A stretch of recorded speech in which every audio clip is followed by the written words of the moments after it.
ശോഭപ്പൂവിന് ഇപ്പൊ ആർക്കും ഒരു മാനവും ഇല്ല. പണ്ട് കുറുക്കി തരുമായിരുന്നു, ഇപ്പൊ ആര് തരാനാ? അതല്ല ജാനുവിന്റെ പിണക്കം എന്തോ വഴക്കാൻ തോന്നല്ലേ. കാഞ്ഞിരക്കമ്പ് മാറ്റി റബ്ബറും കമ്പാക്കിയോ? എന്തോ ഒരു ബസമാം. നീ അശോകപ്പൂ കണ്ടോ? കണ്ട് എല്ലാ വർഷം പോലെ ഒന്നുമല്ല, ഇവിടെ ഇഷ്ടം പോലെ പിടിച്ചിട്ടുണ്ട്. മഴ പെയ്ത എടാ പിച്ച് കുറുക്കടാ. പിന്നെ വേറെ പണിയില്ല. അതല്ലേ തന്നെ പിച്ചി തന്ന ആര് കുറുക്കി തരാന്? ഇടാ അജീഷേ, അമ്മൂമ്മയുടെ ആഗ്രഹം ഇല്ലയോടാ? കുറുക്കി തരാവേ. എടാ സൂക്ഷിച്ച് കയറടാ.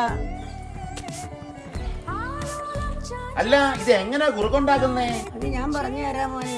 തേങ്ങയും കരിപ്പൊട്ടിയും വേണം. അശോകപ്പൂ കഴുകി വെക്കണം. ഇനി വേണ്ടുന്നത് അരിപ്പൊടിയാ. മിക്സിക്കകത്ത് ഇട്ട് 2 അടി കരിപ്പൊട്ടിയും തേങ്ങയും മിക്സിക്കകത്ത് ഇട്ട് അടിക്കണം. ഇനി അത് അടപ്പേ വെച്ച് പറ്റിച്ച് കുറുക്കിയെടുക്കണം. കുറച്ച് നെയ്യും കൂടെ വീഴ്ത്തണം. ഇത് കഴിക്കുമ്പം ഒരു സുഖം. പഴയ കാലത്തെ ഒന്നും ഇപ്പോഴത്തെ തലമുറയ്ക്ക് അറിയത്തില്ല.